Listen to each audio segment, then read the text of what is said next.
Hi everybody, welcome to the Makeup Chair. So today we're going to talk about how to set your makeup, and there's two main ways that you can set your makeup, with a setting spray or a setting powder, and both of these come in different forms. The powder form comes in loose powders like this one here, or pressed powders like these ones. Now the main difference between the two is that this one actually absorbs a little bit more oils because it's a much drier consistency, whereas the pressed ones aren't as dry, and that's why they suit most skin types, and they're actually better for people who have drier skin types. If you've got really oily one, then go with the loose one. And powders can actually be transparent, so they don't have any color in them whatsoever, so they're just going to set your makeup and keep it set and don't change any coloring on the skin. Or you can have ones like these ones, which will actually adapt your foundation. So if you applied your foundation and it's too light, you can try a darker shade of this powder here to make it darker for you. If you've applied your foundation and it's too dark, you can actually apply a lighter foundation and that will lighten it up for you. You can also change the tone of the foundation just by using the different tones within it. Powders can actually be applied in so many different ways,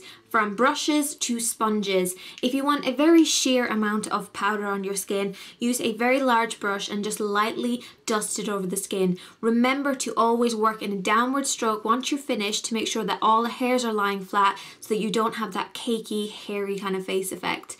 If you want a little bit more coverage, you can use a flat top kabuki to kind of press in the powder, and this is great for anyone who has large pores or oilier skin type because it will really mattify the skin for you. And other alternatives are sponges and powder puffs. These work fantastically to give that really super matte effect on the skin, and I actually prefer these to really make sure that my foundation lasts a very long time. You can use the bottom of this sponge here, or maybe just get around the eye area, wherever you have that kind of problem, maybe around the nose area that you want to set your makeup with a powder.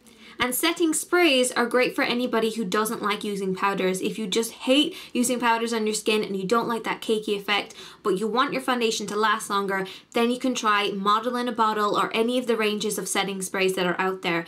They actually come in a few different forms as well for different skin types. You have a dewy finish, you'll have a sheer finish, you'll have a natural finish, you'll have a matte finish, and any of them will be perfect for different skin types. Model in a Bottle is one of those ones. It works for pretty much every skin type, and they do have a sensitive range as well, because this can be a little bit more sensitive on the eye area. It can sting a little bit, but it works fantastically to make sure that your foundation lasts a really long time. I would highly recommend it for any brides out there. Don't forget to check out my foundation tutorial by clicking on here, and if you want to learn how to cover up under eye circles and blemishes, then you can check the videos here, and I'll see you guys next time. Bye bye.